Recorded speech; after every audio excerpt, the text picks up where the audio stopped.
우리 인사하는 시간 갖도록 합니다. 할렐루야 샬롬 하고 인사합니다. 할렐루야 샬롬 샬롬 샬롬 샬롬 샬롬 샬롬. 하나님 사랑합니다. 여러분 주 안에서 사랑합니다. 여러분 6장 1절에서 30절까지 다 우리 함께 교독했죠. 여기 본문 중심이 6장 10절입니다. 내가 누구에게 말하며 누구에게 경책하여. 경책이라는 뜻 여러분들 아십니까? 타이른다, 좋게 얘기하면, 아니면은 문책한다, 이런 뜻이죠. 듣게 할고, 그 귀가 할례를 받지 못하였으므로 듣지 못하는도다. Their ears are closed so they cannot hear. 귀가 할례를 못 받았기 때문에, 하나님께 인침을 받지 못했기 때문에, 그냥 쉬운 얘기로 은혜 받지 못했기 때문에 얘기를 하는데도 안 듣는다. 그래서 오늘 부제로 19절에 보면 제가 아까 이거 들여다보다가 순서를 잠깐 생각의 결과, 오늘 본문에 생각의 결과다라는 제목 가지고 우리 함께 은혜를 나누도록 합니다. 17세기 여러분들이 잘 아시는 과학자고 철학자였죠. 그리고 수학자이기도 했습니다. 프랑스의 유명한 파스칼, 여러분들 잘 아시는 말씀이에요. 인간은 뭐라고 그래요? 생각하는 갈대다 라고 얘기합니다. 이 말은 인간의 생각이 아무리 옳다 할지라도 그 생각은 하나님 앞에 갈대처럼 나약한 것이다. 이렇게 갈대하면 우리 얼른 생각나는 게 뭐예요? 흔들리죠. 이리 갔다 저리 갔다. 그래서 여인들의 마음을 갈대다 이런 이야기는 여인들만 그렇습니까? 사람의 마음이 갈대이기도 합니다. 성경에서 생각은 두 가지로 정리하고 있는데 여러분들 혹시 아십니까? 하나는 육신의 생각, 두 번째는 무슨 생각? 영의 생각. 두 가지입니다. 로마서 8장 5절에서 6절에 보면 육신의 생각은 뭐다? 사망. 그리고 죽으시면 뒤에 난방 누르시면 됩니다. 영의 생각은 생명과 평안이다. 이렇게 얘기합니다. 육신을 따르는 자는 육신의 일을 하고 영을 따르는 자는 영의 일을 생각한다고 말씀하죠. 로마서 8장 7, 8절에 육신의 생각은 하나님과 뭐가 된다? 원수가 되나니 이는 하나님의 법에 굴복하지 아니할 뿐이라 할 수도 없다라고 말합니다. 우리가 육신, 은혜 받지 못하고 할례를 받지 못하는 귀는 아무리 말씀을 들려줘도 하나님과 원수가 된다. 은혜를 못 받았기 때문에 전혀 느끼지를 못한다. 그리고 하나님의 법에 굴복이라고 할까요? 순종이라고 할까요? 여기 성경에는 굴복하지 아니할 뿐이라 할 수도 없다. 하려고 해도 되지가 않는다. 근데 여러분들 이거 아셔야 됩니다. 어쩔 수 없는 부분이 할 수 없지 이러시면 안 돼요. 자꾸 권면하시고 자꾸 여러 가지 방법을 동원해서라도 내 이웃을 하고 우리 9시 예배도 말씀드렸습니다만은 우리가 운동선수들이 멸류관 하나를 따려고 아주 기가 막힌 극기의 고통을 이기고 열심히 단련하고 훈련해서 그 중에 승리하는 사람 누구? 위너는 한 사람. 그래가지고 1등을 해서 월급에서 멸류관을 탁 씌워주잖아요. 근데 월급에서 멸류관은 며칠 안 가. 어쩔 수 없이 그 훌륭한 멸류관, 그 명예의 멸류관도 말라버려요. 근데 하나님이 주시는 생명의 멸류관을 쓰려면 우리는 어떻게 했느냐. 그 생명의 멸류관은 절대로 그저 마르지도 않고 변함이 없는 그런 멸류관이라고 얘기합니다. 그래서 우리가 육신에 있는 자는 하나님이 절대로 기뻐하실 수 없다. 로마서 8장 8절에 이렇게 증거하고 있습니다. 제 얘기가 아닙니다. 이거 소리 났어요. 확인해 보세요. 남유다 백성들이 왜 이토록 하나님의 말씀과 가르침을, 선지자들의 가르침을 받지 못했는지 우리들이 이해할 부분입니다. 잘 되고 있어요? 얼른 확인을 해야 이거 조정을 하죠. 그들은 영의 가르침을 따르지 않고 육의 가르침을 따랐기 때문에 하나님의 심판을 받을 수밖에 없었다. 여기서 질문하면 여러분들은 얼른 확인해 주시기 바랍니다. 남유대의 육의 모습을 통해서 오늘날 믿는 자들에게 깨닫게 하고자 하는 하나님의 마음이 뭘까? 오늘 하나님의 마음 한번 보죠. 여러분들 자녀를 향한 아니면 배우자를 향한 마음이 어떠십니까? 그냥 쉬운 얘기로 그 생각해 보시면 자녀를 못되게 하려고 하는 부모는 없어요. 아무리 부모가 사악한 부모라 해도 세상적으로 봤을 때 아유 저 사람 틀렸어 이런 부모라 할지라도 자기 자녀에게만은 온 정성을 다합니다. 사무엘 아빠 그런 얘기 하더라고요. 사무엘이 맨날 엄마가 비벼준 밥을 먹는다는 소리를 듣고 얘 너 비빔밥 그만 먹어 그랬더니 아들이 하는 얘기가 그래도 난 그게 맛있어 엄마가 해준 거기 때문에 이렇게 얘기했다고 그래요. 제가 그랬습니다. 제가 그 밥을 비빔밥을 어떤 마음으로 비빌 것 같습니까? 여러분들 누구나 다 그렇습니다. 저만 그런 게 아니라 자녀에게 뭔가를 주려고 할 때 그죠? 예, 뱀을 생선을 달라고 하는데 뱀을 줄 리가 없다라고 얘기하죠. 그런데 너희 천국에서는 과연 어떠시겠느냐? 그냥 어떻게 해서든지 영양 있게 그리고 정갈하게 맛있게 해주려고 하는 게 바로 부모님의 마음이라는 거죠. 뭐 하늘아버지는 어떠시겠냐? 준비하고 계신다 그러죠? 예, 멸류관을 주려고 승리의 관을 주시려고 다 관을 들고 예, 이름을 쓰려고 생명책에 이름 쓰려고 누가 과연 예, 생명을 구원했니? 누구니?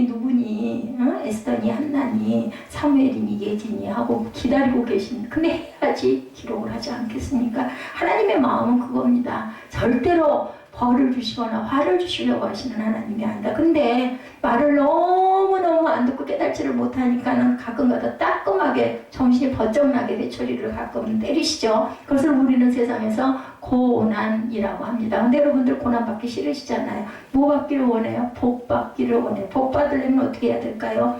영의 생각을 해야 되겠다. 육신의 일을 따르지 말아야 됩니다. 뭐라고요? 생각이 곧 결과라. 오늘 19절에 제 얘기가 아닙니다. 여기 생각의 결과라. 제가 이 글자가 눈에 확 들어와서 이 글자를 들여다보다가 제 순서 교독할 때 순서를 놓쳤습니다. 육신의 생각을 따라 살지 말라는 것입니다. 한마디로 얘기해서 예, 정말 옳은 것 같은데 제가 아침 새벽이면 구약 강해를 쭉 하고 있다 보니까 정말 세상 사람이 생각할 때는 세상의 이치와 법은 정말로 옳아요. 그런데 하나님의 법은 다르다는 거죠.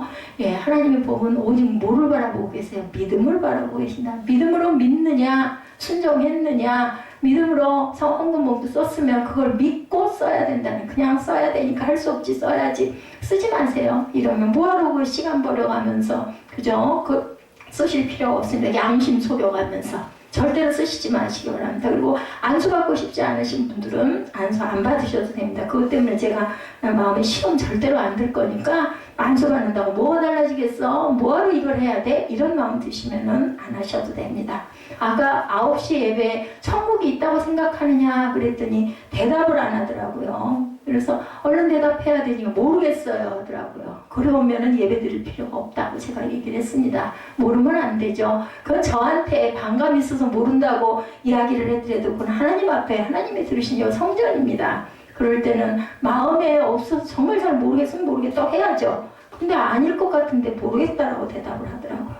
계시죠? 그건 저는 괜찮습니다. 하나님이 들으신다라는 거. 여러분들 회개하시기 바랍니다.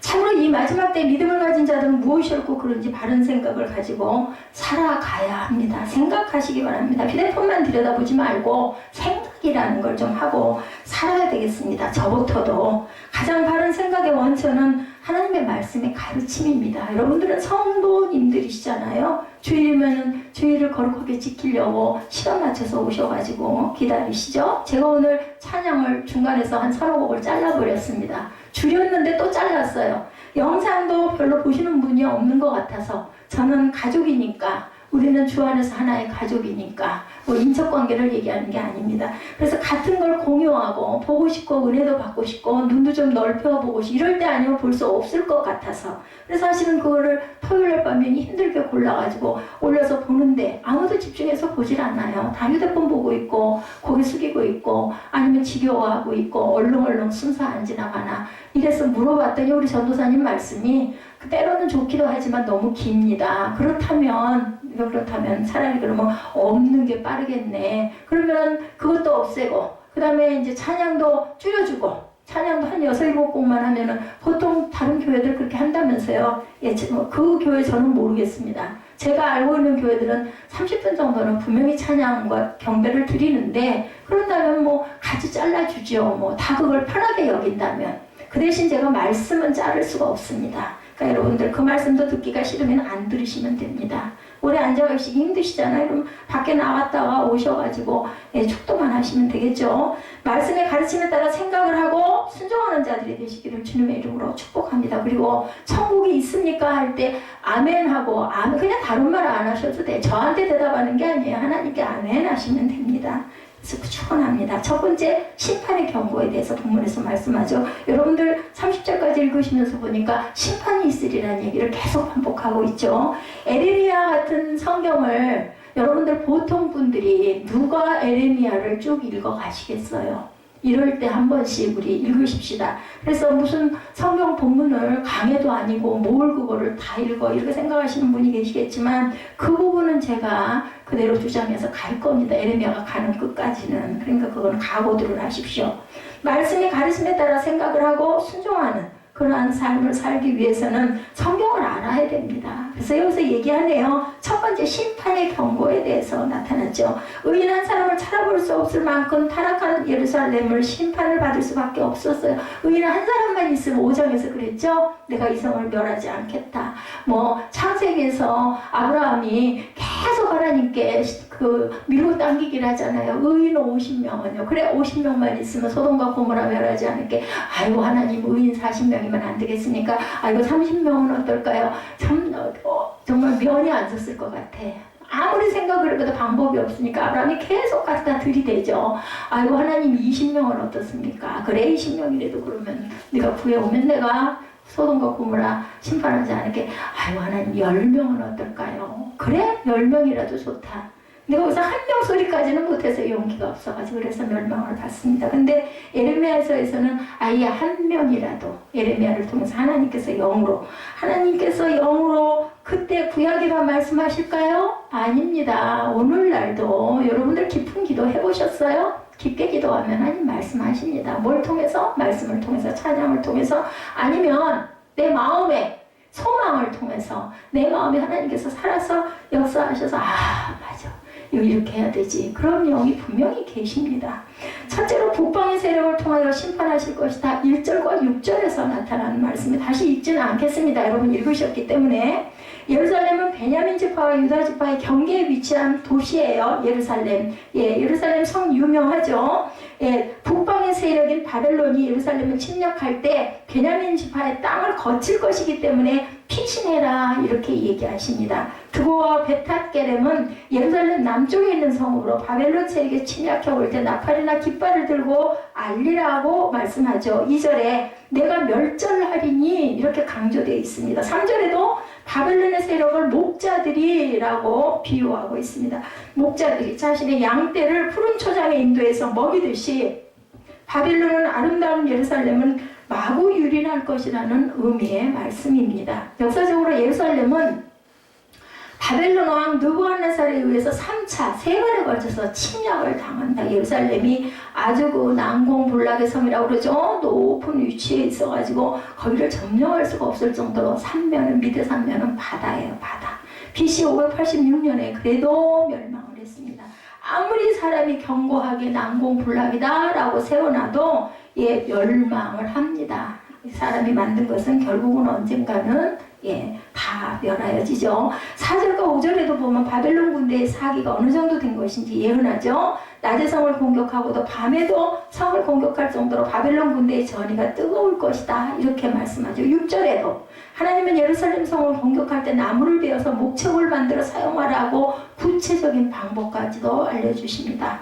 구약의 모든 왕들은 전쟁을 앞세워 놓고 전쟁에 대한 지략을 구하는 게 아니라 기도하죠. 먼저 기도하고 그다음 뭐 했어요? 찬양을 하죠. 찬양대를 앞세워서 이게 하나님을 향한 방법이에요. 그래서 하나님께서 지혜도 주시고 힘도 더해 주시고 승리도 하게 해주시고 그게 구약 전체에 나타난 내용들입니다. 그럼 신약에는 그런 일이 없겠습니까? 신약도 마찬가지예요. 그만큼 기도하지 않기 때문입니다. 그것은 제가 증인이에요. 기도할 때 보여요. 알려주시고 그래서 교회가 섰는데 이 교회가 왜 이래 이렇게 생각하실지는 모르지만 하나님의 뜻은 이 안에 저는 있다고 믿습니다. 하나님이 이렇게까지 하신 것은 그들의 때문이다 라고 말씀을 합니다. 포악은 압제하다 속이다를 의미하는 말로 예루살렘 성은 힘있는 자들이 가난한 자를 압제하고 착제했다라는 뜻을 갖고 있습니다. 5장 26절에도 말씀하고 계십니다. 지도자들의 백성들은 사냥꾼이 매혹한 같이 덫을 놓아 백성을 압제하고 다스렸고 어찌 이런 나라에 하나님의 심판이 임하지 않을 수 있겠느냐. 누가 꼭 이거 외쳐요? 에레미야에게 영이 임해서, 하나님 말씀이 임해서 외치는 경고죠. 에레미야 선지자는 예루살렘 성의 마지막에 비참함을 분명하게 에레미야 19장 9절에 그들이 그들의 원수와 그들의 생명을 찾는 자에게 둘러싸여 공경에 빠질 때 내가 그들이 아들의 살, 딸의 살을 먹게 하고 각기 친구의 살을 먹게 하리라. 기가 막히죠. 어떻게 그럴 수가 있어요. 저와 여러분들은 정말 좋은 세상에도 살고 있어요. 절대로 자녀를 먹거나 친구를 먹는 그러한 삶은 살고 있지 않잖아요. 오죽이나 하면 말도 안 되죠. 상상도 할 수 없죠. 어떻게 사람이 살을 먹어요. 근데 구약에는 너무너무 많이 나타납니다. 뭐 제사 드리는 건 뭐 자녀를 갖다 바치는 거는 몰렉 신이라고 그러죠. 우상의 신입니다. 뭐 자녀 갖다가 그 불구덩이에다 집어넣는 거면 보통이었고요. 그걸 따라서 그런 우상을 섬기는 그자들을 따라서 자녀들을 바쳤던 왕도 있었습니다.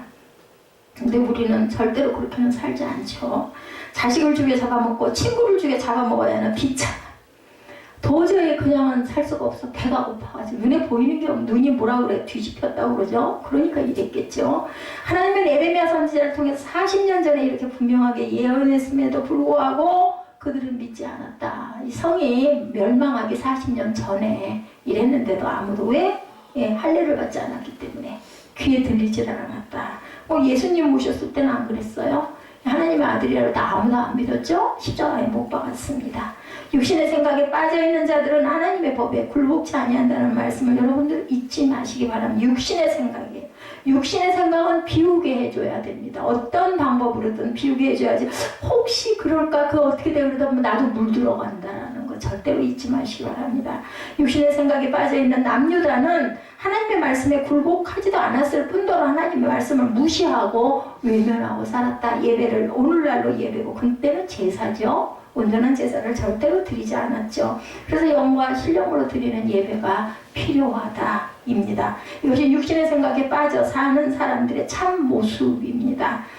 하나님은 분명히 마지막 때에 이 땅에 이러한 비참한 일들이 있을 것이라고 예언하고 있는데 오늘날의 사람들은 믿지 않습니다. 교회 나오는 사람들조차도 믿지 않습니다. 그래서 목회자들이 정말 생각할 수 없는 일을 저지르는 거 뭐라고 얘기를 해요?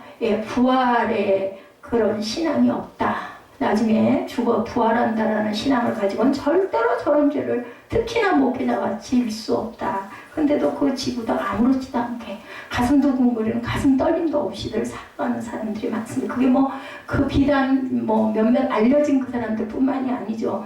누가 그 얘기 하더라고요. 유명하니까 알려지지. 안 유명한 사람들은 그보다 더한 사람도 얼마든지 있다. 맞습니다. 우리는 항상 이 부분에 긴장해야 합니다. 나에겐 과연 이런 모습은 없나? 세상 사람들은 육신적인 자들이니까 믿지 않다 치더라도 예수 믿는 사람들을 향해서 이제 하나님을 아는 자들을 향해서 예레미야가 소리를 치는데도 아무도 믿지를 않는다. 믿는 자들이 성경에 분명히 기록된 예언을 믿지 못한다면 이런 자들은 육신의 생각에 빠져 사는 사람들이다. 교회에서 예배드려도 아무 소용이 없다. 뭐하는 거야? 시간만 낭비한. 근데 이건 있을 것 같아요. 혹여 그렇게라도 와서 습관처럼이라도 와서 그래도 예배는 드려야지 하고 앉아있으면 어느 순간인가 하나님이 은혜를 주시지 않을까. 우리는 그렇게 기도하고 이끌고 인도하고 가야 되겠죠. 마태복음 24장 35절에 천지는 없어질지언정 내 말은 없어지지 아니하리라고 말씀합니다. 하나님의 심판의 경고를 절대로 가볍게 들어서는 안 되겠다. 그건 구약에 수백 년 전, 수천 년 전에 있었던 일이지 이렇게 생각하시면 안 됩니다. 그럼 왜 우리가 성경을 보고 오늘 이 말씀을 함께 묵상하고 읽겠습니까? 에스겔 33장 1절에서 9절에 파수꾼의 경고의 나팔을 불지 아니하면 그 핏값을 다 파수꾼에서 찾을 것이다. 나팔을 불어야 되는 게 나팔 파수꾼들이 해야 할 일이라는 거예요. 파수꾼의 경고의 소리를 듣고도 외면하면 그 핏값을 외면한 자의 머리에서 찾을 것이라. 불지 않았으면 불지 아니한 자에게 찾고 듣고도 외면하면 그 값을 외면한 자의 머리에서 찾을 것이다 라고 에스겔 33장에서 1절에서 9절에 말씀하고 있습니다. 마지막 때 이 땅에 임할 하나님의 심판의 경고를 남유다 백성처럼 외면하고 무시하는 그런 저와 여러분이 되셔서는 안 되겠죠. 두 번째, 훈계를 거부하면 심판을 받을 것이다. 7절에서 8절까지 말씀하고 있습니다. 7절에서 8절까지 심판의 경고를, 훈계를 꼭 들어야 되겠다. 경고를 듣고 훈계를 받으라. 자, 예루살렘아 뭐라고 말씀하세요? 훈계를 받지 아니하면 어떻게 된다고? 그리하지 아니하면 내 마음이 너를 싫어하고 너를 황폐하게 하여 주민이 없는 땅으로 만들리라. 그럼 망한다라는 얘기죠. 7절에서 8절에 남유다의 죄악은 샘물에서 끊임없이 쏟아나는 물처럼 죄악이 악을 계속해서 범하는 모습이었죠. 샘솟는 물처럼 끊어지지 않고 계속되는 그들의 악은 결국 유다 사회를 치유할 수 없을 만큼 망가뜨려서 질병과 살상으로 묘사가 되어 있고, 그래서 결국은 남유다가 망하죠. 북이스라엘이 먼저 망하고 남유다는 그보다 더했다고 이야기합니다. 훈계를 받으라는 것은 아직 기회가 있다라는 의미예요. 자녀가 말 안 들어요. 근데도 부모님들은 포기하지 않고 계속 훈계하고 얘기하죠. 내 귀에 듣기 싫은 얘기를 자꾸 하면 내가 아직은 기회를 놓치지 않았구나. 내가 아직은 희망이 있구나. 이렇게 생각하시면 됩니다. 훈계를 받으라는 것은 기회가 있기 때문에 자신들의 죄를 회개하고 하나님께 돌아와라. 아직은 너희들 돌아올 수 있어. 이제라도 하나님께 돌아오라는 거죠. 북이스라엘과 남유다가 멸망당한 것은 이러한 훈계를 외면하고 하나님께 돌아오지 않았기 때문이다. 이사야 55장 7절. 악인은 그의 길을 불의한 자는 그의 생각을 버리고 야훼께 돌아오라. 그리하면 그가 긍휼히 여기시리라. 우리 하나님께로 돌아오라. 그가 너그럽게 용서하시리라. 예배를 빨리 잘 드리시는 방법은 성경 구절 말씀드릴 때 부지런히 찾으세요. 그리고 읽을 때 함께 따라 읽으세요. 그러면은 시간이 빨리 갑니다. 오라 우리가 야훼께로 돌아가자. 호세아 6장 1절이죠. 여호와께서 우리를 찢으셨으나 도로 낫게 하실 것이요 우리를 치셨으나 어떻게 한다? 싸매어 주실 것임이라고 말씀합니다.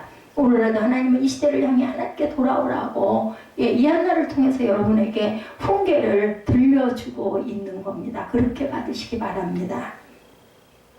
돌아오라고 할 때 돌아오지 아니하면 그 비참함은 남유다의 마지막을 보고 우리가 깊이 깨달아야 될 것이다.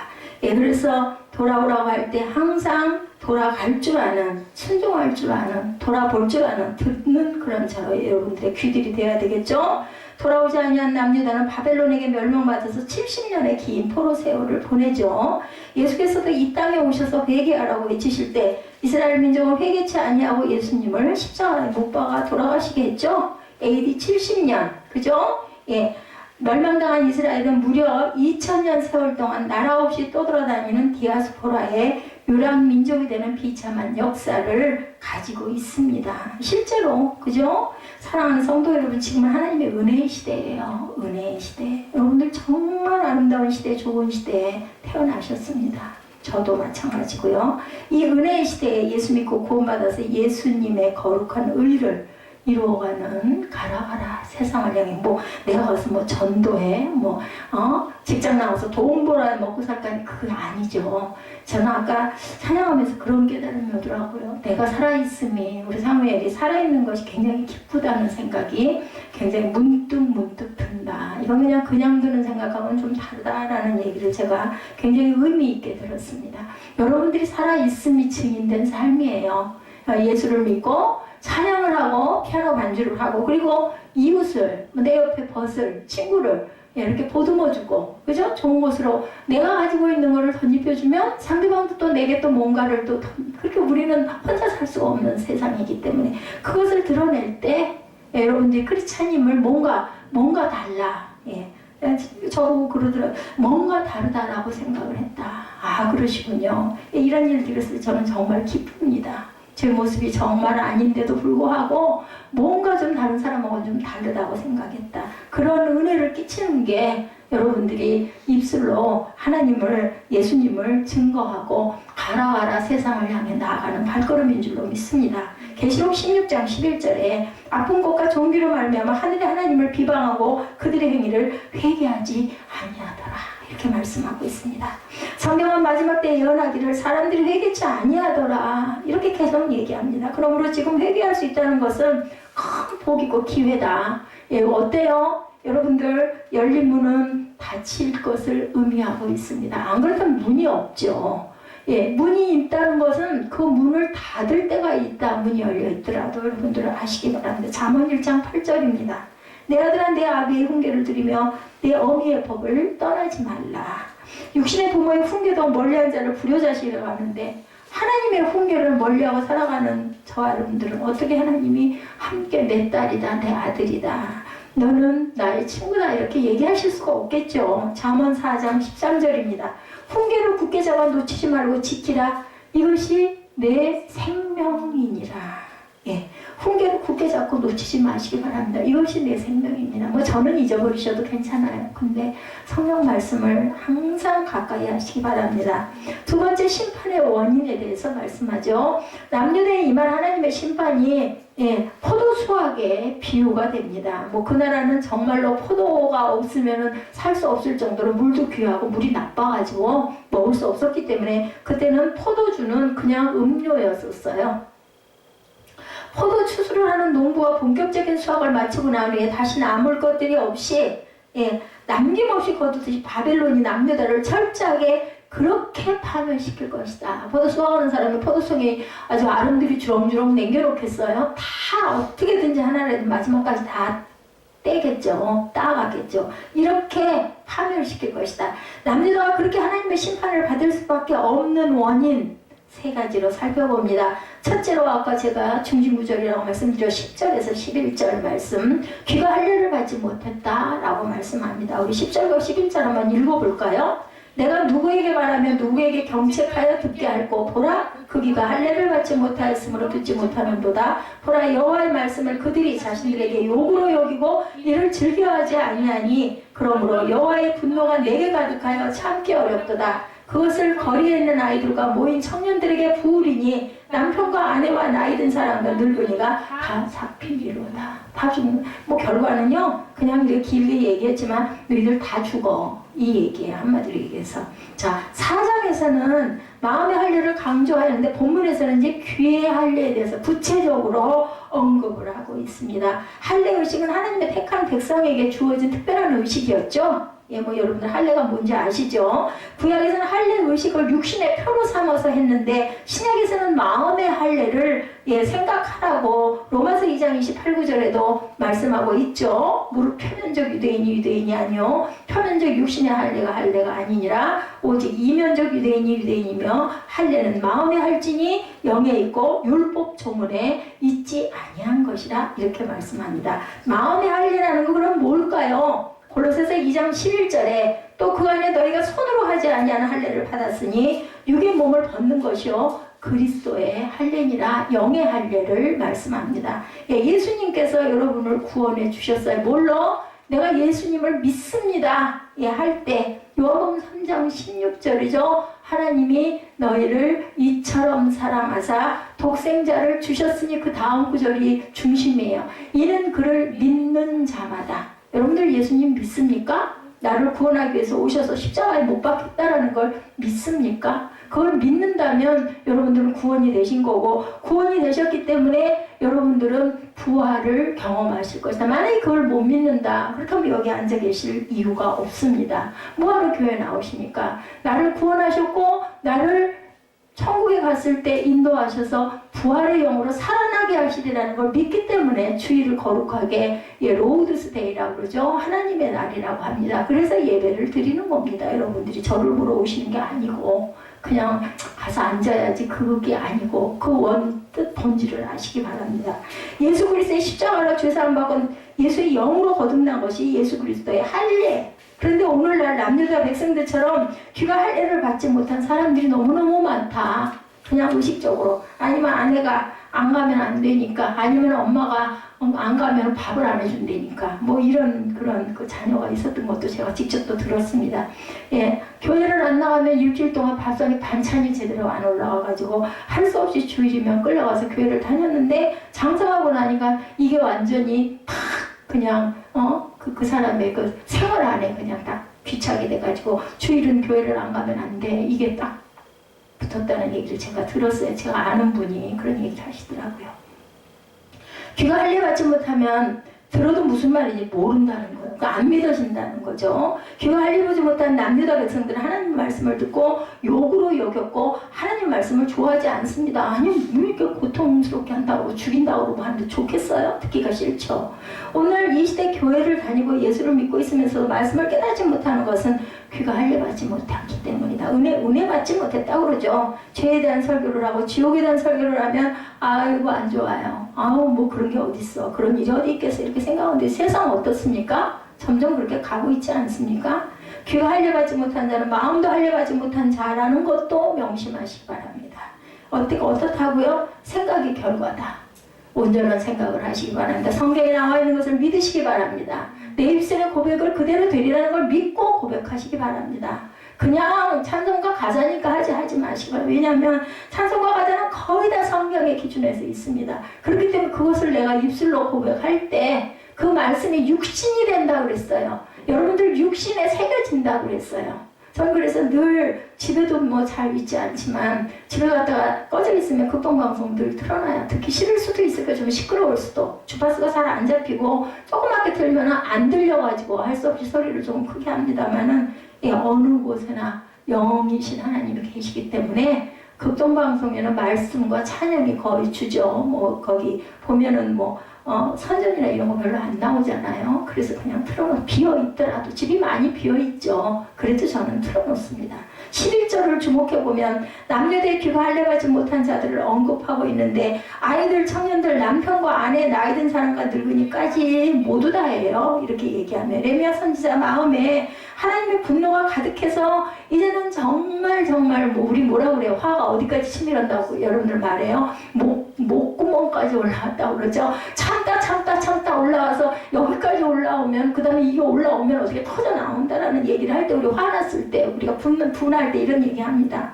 이 시대를 바라보고 저 여러분 안에 하나님의 분노가 얼마나 많이 쌓여 있을까. 선지자들 마음에는 모두가 하나님의 분노가 있었습니다. 이것은 뭐 선지자들이 하나님과 같은 마음을 가지고 예언을 선포했다라는 뜻입니다. 저도 마찬가지입니다. 너무 안타까운 거예요. 여러분들 은혜 받으면은 예배 시간이 지루하지가 않아요. 찬양을 제가 끊어서 7, 8곡 하면 아니 목사님 왜 이렇게 찬양을 짧게 하셨어요? 이렇게 얘기해요. 전 찬양의 은혜를 많이 받는데요. 이런 이야기가 있어야 됩니다. 설교를 좀 짧게 끝내면 아니 목사님 왜 이렇게 설교를 짧게 하세요? 근데 그런 성도들이 있으니까 아이고 간단하고 좋네. 될 수 있으면 간단하고 짧게. 그죠? 부모가 자식에게 잘 되라고 말을 했는데도 그것을 욕으로 듣는 다음에 그 자식은 매를 맞을 수밖에 없죠. 저 위에서 얘기하는데 안 듣고 요즘에는 뭐 부모에게도 뭐 욕설을 하기 지나쳐서 있을 수 없는 일이긴 하지만 가끔은 자식이 부모를 쳐서 죽이는 일도 있습니다. 그래서 경찰이 잡혀서 왜 그랬니? 했더니 그러려고 그런 건 아닌데요. 하도 비교를 하니까 욱해가지고 한 방 먹인 게 그냥 급소를 맞아서 엄마가 그 자리에서 그냥 숨이 진 그런 일들도 있습니다.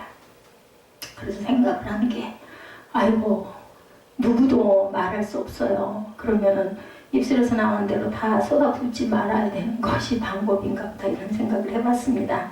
하나님의 말씀을 바르게 가르치는데도 주의 종의 가르침을 따르지 않고 나쁘게 받아들인다면 하나님의 분노를 살 수밖에 없다라는 거. 그런 게 어딨어. 이렇게 생각하면 안 되십니다. 하나님의 말씀을 들어도 들을 때뿐이고 깨달지 못한다면 귀가 할례받지 못하는 그런 것이라는 걸 깨닫고 마음과 귀를 예수 안에서 십자가의 피로 할례를 받고 말씀을 받으시기 바랍니다. 일단은 생각을 먼저 하나님이 함께 하시고 하나님 말씀은 진리니까 내가 이걸 잘 들어야 되겠다 이런 말씀으로 마음으로 임하시기 바랍니다. 둘째, 거짓을 행했다. 12절에서 14절에 내 손을 펼 것인즉 말씀을 주목해 보시기 바랍니다. 하나님이 남유다의 분노의 손을 펴서 그들의 모든 소유가 타인의 소유, 즉 바벨론의 소유가 되도록 하시겠다라고 12절에 말씀하죠. 왜 이런 비극이 찾아온다고요? 13절에 이는 그들이 가장 작은 자로부터 큰 자까지 탐욕을 부리며 선지자로부터 제사장까지 다 거짓을 행했기 때문에 이 모든 것들을 네 소유가 아닌 바벨론 저국의 손에 다 넘겨버리겠다. 그래서 완전히 포로들이 되죠. 나라를 잃어버립니다. 백성들은 작은 자부터 큰 자까지 탐욕으로 가득 찼고 지도자들은 거짓으로 가득 찼고 특히 거짓 선지자들과 제사장들은 거짓말로 뭐라고 했다고 해요. 평강하다 항상 이렇게 좋은 얘기 가만 이설만 그런 거 없어. 좋은 일만 있을 거야. 복을 받을 거야. 거짓 선지자들의 이야기입니다. 백성들은 이런 거짓말을 오히려 듣기 좋아하죠. 이것이 바로 남유다의 비극이었다는 거. 오늘날 이 시대는 어떤지 여러분들 생각해 보시기 바랍니다. 진실보다는 거짓이 판을 치는 세상이 되어가고 있고 그리고 가진 자가 못 가진 자보다 훨씬 더 목소리가 크죠. 내가 힘이 있으니까. 근데 그거 가진 거 그건 뭐 그렇게 대단합니까? 저도 경험해 봤지만 한순간입니다. 내가 생각할 때는 내 평생 아이 하나 기르고 그래도 잘 살다 갈 수 있겠지 했더니 결국은 어떻게 됐어요? 하나님 뜻이 아니니까 그냥 훅 날려버리니까 아무것도 없죠. 거짓된 세상 앞에서 오히려 진실이 가려져서 빛을 보지 못하는 세상이 돼가고 있습니다. 이 시대가 심각한 것은 남유다처럼 거짓을 진실로 믿는다는 게 문제다. 남유다가 하나님의 심판이 작정되었다고 선포하지만 거짓 종들은 심판은 무슨 심판? 아무 일 안 일어나 잘 살 거야 이렇게 얘기한다는 거죠. 하나님 말씀보다 사람의 말을 듣기가 좋잖아요. 그죠? 걱정 근심 없겠다고 하니까 참 선지자의 말보다 거짓 선지자의 말을 더 믿었다는 것. 그것이 남유다처럼 오늘날 이 시대의 비극입니다. 목회자들은 성도들의 눈치를 본다고 그러죠. 예배 시간에 듣기 싫은 말 될 수 있으면 안 하려고. 그리고 언짢은 것을 여러 번 보고도 절대로 훈계하지 않고 절대로 그것을 염려하지 않는다고 그러죠. 오늘날 이 시대에도 성경보다는 교리를 믿고 성경보다 신학을 믿고 성경보다 사람의 머리에서 나온 직통계시라는 말을 더 믿고 그리고 그러한 시대가 바로 오늘날의 이 시대다. 박사다 하면 그냥 박사니까 그게 무슨 소용이 있습니까? 거짓의 아비는 사탄이라고 그러죠? 요한복음 8장 44절에 무엇이 거짓이고 진실인지 분별할 수 있는 영적인 눈과 귀와 마음을 가지시기를 주님의 이름으로 축복합니다. 세 번째, 마음이 완악해졌다. 15절입니다. 그들이 가증한 일을 행할 때 부끄러워하였느냐? 아니라 조금도 부끄러워하지 않을 뿐 아니라 얼굴도 붉어지지 않았다. 여러분들은 어떠세요? 잘못된 일 하고 나면 가슴이 두근두근하지 않으세요? 아이고 어떡해. 아이고 이거 실수했네. 이거 어떻게 하지? 이런 생각이 들어야 되는데 얼굴도 안 붉어졌대. 염려 전혀 안 해. 그들이 엎드러지는 자와 함께 엎드러질 것이라 내가 그들을 벌하리니 그때 그들이 거꾸로지리라. 여호와의 말씀입니다. 레위 제사장 뭐예요? 어땠어요? 사무엘 맡겼던 엘리 제사장 목이 꺾어져서 죽었습니다. 더욱 안타까운 것은 종교 지도자들이 그런 거짓말로 백성을 가르치는 가증스러운 일을 행하고 조금도 부끄러우지 않았다. 가증스러운 짓을 범하고 조금도 얼굴에 부끄러운 기색이 없다는 것은 양심의 화인마저니 이야기 여러분들 들어보셨죠? 양심의 털났니 이야기 들어보셨죠? 하도 하다 보니까 아무 상관없어요. 다 그런데 뭐 무슨 상관이야 그 정도쯤에 이렇게 생각하는 거죠. 근데 하나님께서 말씀하시죠. 내가 그들을 벌하리니 그들은 거꾸로지리라. 이런 완악한 마음을 깨트리기 위해서 바위까지도 깨트릴 수 있는 강한 망치가 필요한 것. 세상에서 가장 무지하고 미련한 자는 하나님의 징계를 무시하고 버티는 것만큼 어리석은 자는 없다는 거죠. 예수님 시대에도 종교 지도자들은 예루살렘 성전에서 장사하는 것을 조금도 부끄러워하지 않았죠. 성전에 맹세하는 것은 지키지 말고 성전 예물에 맹세하는 것을 지키라고 가르치는 것을 조금도 부끄러워하지 않았다는 거예요.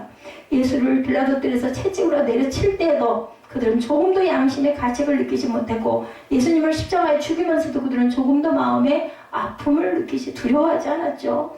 예, 오히려 빌라도가 그죠? 손을 씻으면 나는 죄가 없어. 마음에 뭔가 있었기 때문에 그러지 않았을까? 저는 그런 생각을 합니다. 예수가 부활했다는 소식으로도 조금도 그들은 놀라지도 믿지도 않았습니다. 이러한 그들에게 예수께서는 마태복음 23장에 외식하는 자들이다 이렇게 책망합니다. 마태복음 23장 33절이죠. 뱀들아 독사의 새끼들아 너희가 어떻게 지옥의 판결을 피하겠느냐 이렇게 말씀합니다. 오늘날 이 시대에 믿는 자들이 마음이 완악해서 예수 그리스도가 너희 죄 때문에 십자가에서 온몸에 물과 피를 쏟으셨고 돌아가셨다라고 해도 절대로 가슴 아파하지 않습니다. 예수 그리스도가 사망 권세를 이기고 3일 만에 부활하셨다고 해도 그건 뭐 그냥 있는 일고 설마 그랬을까? 이렇게까지 생각을 합니다. 더 안타까운 것은 예수 그리스도가 이 땅에 심판으로 오실 것이라는 것은 믿으려고도 하지 않습니다. 계시록에 엄연히 나와 있는데도 불구하고 왜 이렇게 마음이 강박하고 완악한 자가 되었을까요? 여러분들 왜일 것 같으십니까? 죄 때문입니다. 죄가 양심의 화인을 맞게 하는 건 너무너무 쌓여가지고 깨끗하게 씻지를 않아서 죄 없는 자는 없습니다. 로마서 3장 10절이죠. 의인은 없나니 하나도 없다고 말씀하세요. 기록된 바 의인은 없나니 하나도 없으며 11절에 깨달는 자도 없고 하나님을 찾는 자도 없고 12절에 다 치우쳐 함께 무익하게 되고 선을 행하는 자는 없나니 하나도 없도다. 그런데 왜 믿는 자들의 마음이 완악해지는 걸까? 그것은 자신의 일을 진정으로 뉘우치는 회개가 없기 때문에 믿는 자들의 마음이 점점 완악해져서 십자가의 소리를 들어도 아픔이 없고 부활의 소리를 들어도 기쁨이 없고 부활절이 돼도 재림의 소리를 들어도 놀램이 없는 것이다. 왜요? 예, 양심의 화인 맞았기 때문에 죄가 더덕더덕 침투했기 때문에 여러분들 휴대폰들 조심하세요. 너무 그 휴대폰 너무 의지하지 마세요. 남유다의 모습은 지금과도 다를 바가 없죠. 아무리 선지자들이 하나님 말씀을 외쳐도 심판을 외쳐도 그들은 죄로 인해 이미 완악해진 마음을 가지고 있었기 때문에 하나님께 돌아와야 한다는 생각을 가지지 않고 있었습니다. 이러한 이들이 어떻게 하나님의 진노를 피할 수가 있겠나요? 없겠죠. 골무면 어떻게 돼요? 터져요. 결국은 그죠? 우리 상처 보면은 피할 수 있는 길은 그들이 진실로 마음을 찢고 하나님께 나와 회개하는 길뿐입니다. 늦지 않았다는 거예요. 그러나 그들의 마음이 이미 돌이킬 수 없는 악한 마음을 가지고 있었다. 이런 남유다의 모습을 보고 에레미야가 어떻게 울지 않을 수가 있었겠느냐. 에레미야 선지자의 별명이 눈물의 선지자예요. 그래서 에레미야 애가가 있습니다. 얼마나 그 시대의 악한 걸 보고 울었든지 울면서 부른 노래 에레미야 애가가 에레미야 다음 세편에 그 기록이 돼서 수록이 돼서 성경 66권 안에 여러분들 아세요? 이 성경 66권 외에 외경들이 엄청나게 많습니다. 근데 이렇게 66권을 만들 때는 그 중에서 정말 엑기스만 뺐는데 거기에 에레미야 애가가 들어가 있다라는 거예요. 그만큼 중요하기 때문에 이 성경 66권이 그냥 있는 성경 66권이 아닙니다. 오늘날 이 시대도 이미 하나님의 심판으로 작정된 세상, 노아 시대의 세상이 홍수로 심판당할 수밖에 없었던 것은 하나님이 보시기에 사람들의 생각과 모든 계획이 뭐 때문에 악하기 때문이라고 말씀하죠. 오늘날 이 시대 사람들의 생각과 계획은 과연 어떻습니까? 그때보다 더 나으면 했지 덜하지 않았을 것 같아요. 노아 시대보다 더 악한 생각으로 악한 계획으로 살아가고 있는 시대가 바로 오늘의 시대, 저와 여러분이 살고 있는 이 시대. 이러한 시대에도 사람들은 심판은 무슨 심판? 아무 일도 없을 거야. 뭐 이제는 달로 가면 되지. 뭐 화성으로 가면 되지. 이제 100년은 산다는데 뭐 줄기세포 뭐 주사를 맞으면 300년도 산다는데 돈만 있으면 돈이 최고지. 여러분 300년 살면 뭐래요? 예? 건강하지 않게 그럼 300년 그 후에는 어떻게 할 건데?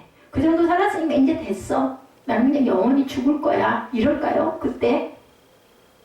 근데 성경은요. 그들이 평안하다 안전하다 할 그때 임신한 여자에게 해산의 고통이 이름과 같이 멸망이 갑자기 이르리니 결코 피하지 못하리라. 데살로니가 전서 5장 3절입니다. 신약에 있어요. 신약에. 그 구약의 얘기 그만하셔. 하지 마십시오. 왜냐하면 구약의 짝은 신약입니다. 구약은 예수님의 예표예요. 일어날 징조들. 그리고 예수님이 오셨고 그리고 저와 여러분은 예수님이 오신 아노 도미니 시대 AD에 살고 있습니다. 악으로 지나는 세상에 하나님의 심판은 반드시 임할 것이란 거죠. 그러므로 날마다 마음을 새롭게 하고 하나님의 말씀에 귀를 기울이고 예수 그리스도 의를 이루고 살아가는 귀하고 복된 저와 여러분들 되시기를 아직 안 늦었죠? 주 이름으로 축복합니다. 세 번째, 남유다의 불순종에 대해서 말씀합니다. 남유다가 하나님의 심판을 받게 된 것은 여러 가지 죄악 때문이었지만 그것은 한마디로 하나님의 말씀에 불순종한 결과다. 예레미야 52장 끝까지 계속 반복적으로 남유다의 죄를 지적함에도 불구하고 남유다 백성들은 하나님께 돌아오지 않았어요. 지금 6장이죠. 근데 마지막까지 해도 안 돌아왔다는 거죠. 하나님은 남유다의 불순종에 대해서 길을 가는 여행자로 묘사합니다. 한쪽 길은 옛적 길, 선한 길, 다른 길은 새 길, 악한 길이다 라고 표현하십니다. 예, 옛적 길, 선한 길은 하나님의 말씀에 순종하고 살았던 믿음의 조상에 살았던 믿음의 길, 새 길은 남유다 백성들이 자신들의 욕심을 따라 우상을 섬기며 살아갔던 악한 길. 이 두 가지 길을 앞에 두고 남유다에게 하나님의 옛적 길로 걸어갈 것을 촉구하면서 그 길로 걸어갈 때에만 그들은 마음의 평강을 누릴 것이다 라고 말씀했지만 우리는 그리로 가지 않겠다 라고 불순종합니다. 또한 파수꾼들을 세워서 경고의 나팔 소리를 들으라 했지만 그들은 우리는 듣지 않겠노라. 20절 말씀 주목해 보시기 바랍니다. 남유다 백성들이 하나님께 불순종하면서 그들은 하나님께 제사를 드렸어요. 그 제사는 아주 호화로운 제사였다고 합니다. 그들이 드린 제사는 의식적인 제사였어요. 의례적인. 아유 주일이니까 주일날 가긴 가야지. 아유 어떻게 해야 빨리 끝날까. 이런 제사. 그들이 드린 제사에 하나님 말씀하십니다. 시바에서 유황과 먼 곳에서 향품을 내게 가져오면 어찌함이냐. 나는 그들의 번제를 받지 아니하며 그들의 희생제물을 달게 여기지 않노라. 너희들이 이렇게 제사를 거창하게 대단하게 드려도 나는 그것 별로 기쁘지 않고 안 받겠다. 하나님 그 제사가 아무리 화려하다 할지라도 마음이 떠나는 외식적인 제사를 거절하십니다. 이런 형식과 외식으로 가득 찬 제사는 절대로 받지 아니하시겠다는 거죠. 이사야 1장 11절에서 13절에 증거합니다. 여호와께서 말씀하신 너희의 무수한 재물이 내게 무엇이 유익하냐. 이사야 1장 11절에서 13절입니다. 나는 순양의 번제와 살찐 짐승의 기름에 배불렀고 나는 수송아지나 어린 양이나 순염소의 피를 기뻐하지 아니하노라. 너희가 내 앞에 보이러 오니 이것을 누가 너에게 요구하였느냐. 내 마당만 밟을 뿐이라. 헛된 재물을 다시 가져오지 말라. 분양은 내가 가증히 여기는 바요. 월삭과 안식일과 대회로 모이는 것도 그러하니 성회와 아울러 악을 행하는 것을 내가 견디지 못하겠노라. 이런 제사 이거 아무 소용없다는 거죠. 오늘날 이 시대에도 하나님이 원하시는 예배는 진정과 신령한 예배를 원하신다. 우리 주보에 그래서 항상 지켜져 있죠. 진정과 신령으로 예배드리는 자를 찾으신다라고 기록되어 있습니다. 요한복음 4장 23절입니다. 아버지께 참되게 예배하는 자들은 영과 진리로 예배할 때가 오나니 곧 이때라. 아버지께서는 자기에게 이렇게 예배하는 자들을 찾으시느니라. 로마서 12장 1절입니다. 너희 몸을 하나님이 기뻐하시는 거룩한 산 제물로 드리라. 이는 너희가 드릴 영적 예배니라. 아까 우리 찬양했죠. 하나님이 기뻐하시는 것은 삶으로 드리는 예배. 이 찬양 여러분들 잘 아시죠? 남유다가 하나님께 불순종하고 형식과 외식으로 제사를 드리고 우상을 섬길 수밖에 없었던 가장 큰 이유 19절. 이것이 그들의 생각의 결과. 예, 생각의 결과.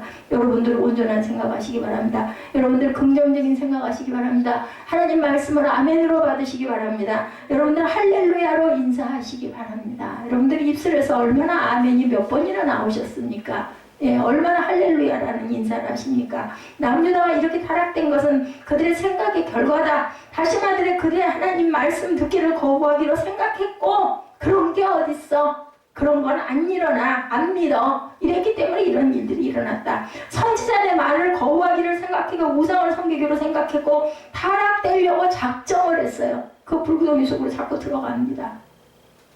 건강이 나빠서 그거 먹지 말고 그거 하지 말아야 돼. 이렇게 말 안 듣습니다. 계속 먹습니다. 결과는 어떻게 될까요? 그죠? 병을 키우는 게 되겠죠. 인간의 생각은 그 사람의 인생을 좌우합니다. 인간은 자신의 생각으로 움직인다고 해도 과언이 아니죠. 내가 생각하고 내가 좋아하는 것 쪽을 따라가지 않습니까? 생각이 결과라는 말씀. 이것은 인간의 생각이 참으로 중요하기 때문에 하나님께서는 우리에게 그저 로봇 같은 우리를 원하지 않으세요. 자유의지를 주셨어요. 네가 결정하라. 항상 결정의 순간을 주십니다. 10절에 누가 누구에게 말하며 누구에게 경책하여 듣게 할고 그 귀가 할례를 받지 못하였으므로 듣지 못하는도다. 이런 인간의 생각을 가장 중요시한 사람이 바로 아까 처음에 초두에 말씀드렸던 철학자 파스칼이죠. 10세기 프랑스의 수학자이고 과학자고 철학자입니다. 파스칼은 젊은 시절 정말 거침없는 인생을 살았다고 합니다. 17세의 프랑스의 학계를 뒤집어놓는 새로운 수학의 혁신적인 논리를 폈고 몇 년도 안 되어 전자계산기의 초창기 모델을 발명했다고 합니다. 그리고 공기의 압축에 관한 탁월한 이론을 창출하기도 했죠. 이러한 천재성으로 인해서 그는 20세도 되기 전에 프랑스 학계 귀족사의 유명한 인사로 떠올랐습니다. 지난번에 우리 췌장암 그거 조기 발견하는 그러한 실험법 15세 소년이었지 않습니까? 어느 시대나 이런 사람들은 있는 것 같습니다. 유명한 자가 된 파스칼은 스스로 인정하게도 하늘을 찌르는 교만, 그리고 물질주의적 이기주의와 성적인 방탕에 젖어서 타락한 삶을 살게 됩니다. 이렇게 크게 그죠? 이런 천재들 정말 잘 쓰이고 오래오래 좋은 일 많이 살다가 하면 좋을 텐데 그 마음을 다스리지 못해가지고 1654년 11월 파스칼은 31세 되던 해에 다행스럽게 죽기 전에 예수님을 만납니다. 인간의 능력으로 최고봉에 올랐다고 자부했던 파스칼은 자기가 상상하지도 못했던 지식과 사랑과 능력을 가진 지존자와 1대1로 만나고서 그때의 감격을 탕세라는 책에 이렇게 기록합니다. 이 사람은 죽었을 건데 예수님 만남으로 살아간 거예요. 은총의 해 1654년 11월 23일 월요일 밤 10시 30분 그 짧은 시간에 나는 하나님을 만났다. 탕세라는 책에 기록된 내용입니다. 철학자의 하나님도 인텔리 지식인의 하나님도 아닌 아브라함과 이삭과 야곱의 하나님을 만났다. 확신 그리고 또 확신, 가슴속 깊은 곳으로부터 터져나오는 기쁨과 평화, 예수 그리스도의 하나님, 그리고 당신의 하나님, 나의 하나님, 하나님 이외의 모든 것들은 이제 나의 뒷전으로 사라져버리고 만다. 오직 복음을 통해서만 그 하나님은 내게 다가오고 계시다. 의로우신 하나님, 세상은 당신을 모르지만 이제 나는 당신을 압니다. 그리고 환희, 눈물. 너무나도 달콤하고 완벽한 포기. 내 인생의 감독이 되신 예수 그리스도께 완전히 나는 항복합니다. 나의 기쁨의 영원한 원천이십니다. 내가 당신의 이름을 영원히 잊지 않겠습니다. 평소에 나오는 내용이에요. 아멘. 파스칼은 그 후로 8년밖에 더 살지 못했어요. 그렇지만 천국 갔겠죠? 그 마음은 천국으로 가득 채우고 갔을 겁니다. 그 8년 동안 모든 학문 활동을 접고 기독교사 최고의 명상집으로 꼽히는 팡세를 저술합니다. 그 팡세 속에는 30대의 청년이 썼다고는 도저히 믿을 수 없는 기가 막힌 인간의 철학과 문학이 깃들어 있습니다. 팡세의 뜻은 프린세스라고 나와 있네요. 생각이라는 의미를 가지고 있습니다. 펜세스, P-E-N-S-E-E-S입니다. 이 책에서 파스칼은 인간은 생각하는 갈대라는 유명한 말을 남기죠. 파스칼은 39세의 젊은 나이에 죽었지만 인간의 생각이 얼마나 나약하고 어리석은 생각으로 가득 차 있다는 것을 깨달은 자였다라고 볼 수가 있다. 참으로 자신의 생각이 옳다고 믿고 살아가는 자처럼 어리석고 무지한 자들이 없다는 것을 저와 여러분들 한번 생각해 보시기 바랍니다. 하나님은 21절 말씀에서 남유다 백성들이 어리석은 생각의 결과로 그들 앞에 장애물을 놓아두어 모두가 멸망될 것이다 말씀하죠. 22절부터 그 장애물이 무언지를 분명하게 말씀합니다. 그 세력은 북방에서 오는 세력으로 큰 나라 세력이라고 하죠. 그 세력은 잔인하고 사랑이 없다고 합니다. 그들의 목소리는 바다의 무서운 파도처럼 요란하고 무섭게 전투태세를 갖추고 쳐들어올 것이라고 말합니다. 하나님의 말씀대로 40년 후에 바벨론 세력들은 강력한 세력으로 중동의 모든 나라를 멸망시키고 중동 지역의 새로운 패권자로 등장을 합니다. 정확하게 일어납니다. 에레미야 선지자는 40년 후에 일어날 일을 지금 일어나고 있는 것처럼 활과 창과 전사, 대열, 해산하는 여인 등의 단어를 사용하면서 현실적으로 표현하고 있습니다. 오늘 본문에서 24절부터 보면 왜 이렇게 에레미야 선지자는 40년 후에 일어날 일을 지금 당하고 있는 일처럼 표현했을까? 그것은 반드시 하나님의 심판으로 남유다가 멸망될 것이라는 사실을 강조하기 위해서였겠죠. 이제 남유다에는 해산하는 여인의 고통 같은 아픔만 있을 것이고 완전히 포위된 예루살렘 성은 사방에 죽음의 두려움이 있어서 어디로 도망도 갈 수가 없을 것이고 독자를 잃은 부모의 애통함 같은 통곡 소리만 있을 것 같은 것일 것이라고 말하죠. 왜 하나님의 백성 남유다가 이런 심판을 당할 수밖에 없었다고요? 왜 하나님의 거룩한 예루살렘 성전이 이방의 말 바꿀고 왜 짓밟힐 수밖에 없었을까요? 여러분들, 앞에서 그 이유와 원인을 언급했지만 하나님은 다시 한번 분명하게 금속의 재련 과정을 비유로 말씀하시면서 남유다의 폐역을 언급하십니다. 27절입니다.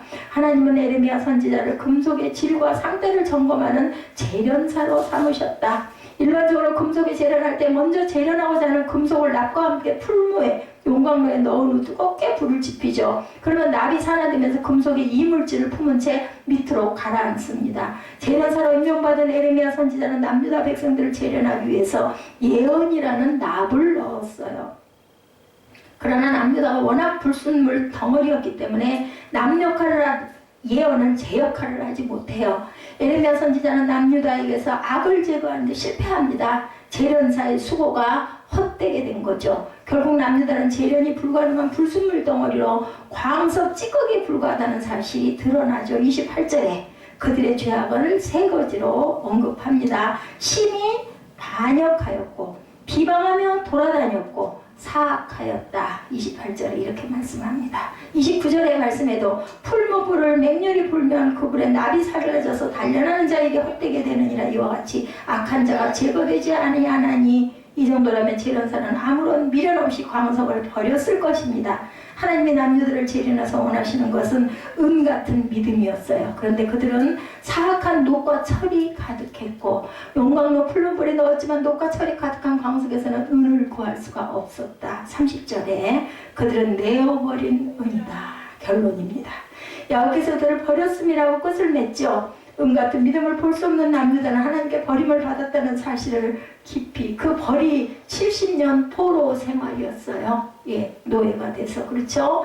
하나님이 남유다를 내어버린 은으로 여기게 된 것은 재련의 과정에 문제가 있었던 것이 아니고 수차례에 걸친 재련의 과정에도 불구하고 여전히 불순물이 사라지지 아니한 것은 그들 자체가 도무지 재련이 되지 않을 만큼 불량했기 때문이다. 여러분은 무슨 물건 만들어 보시죠. 이렇게 불량하면 다시 자꾸 실패합니다. 오늘날 이 시대도 하나님께서 믿는 자들이 재련의 과정을 거쳐서 거룩한 의를 이루어가는 그런 저와 여러분을 기다리고 계시고 기대하고 계십니다. 예수 그리스도의 십자가의 피로 재련하시고 말씀으로 재련하여 거룩한 의를 이루어가는 은 같은 믿음의 소유자 되시기를 주님의 이름으로 축복합니다. 남유다가 하나님의 심판을 받을 수밖에 없던 것은 생각의 결과 때문이었습니다. 무슨 생각을 하면서 여러분들 살고 계십니까? 육의 생각을 더 많이 하십니까? 영의 생각을 혹여하십니까?